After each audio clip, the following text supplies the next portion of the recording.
ban này của sự tỉnh hả?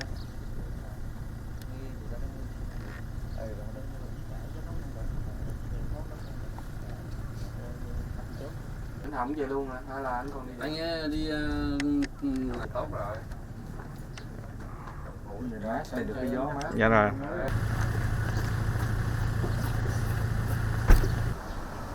Hay là quê đây luôn hả? Tôi quê gốc Long An, công tác đây lâu rồi. Công tác này từ năm 91 giờ. Một quá hả? Một quá biên giới gì? Tại biên giới. Cháu phải chụp hình cho đẹp. Đó. Dạ rồi. Tên ra gì? Cho lực lượng thực tập về nào hết. Thôi mấy chú có cái mì tôm với sữa nhé.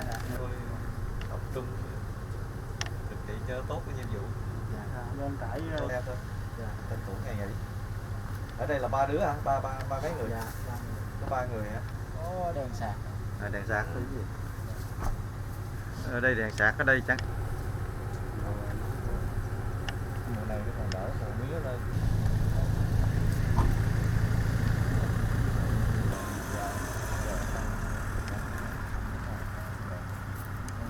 Tôi sự quan tâm của lãnh đạo công an tỉnh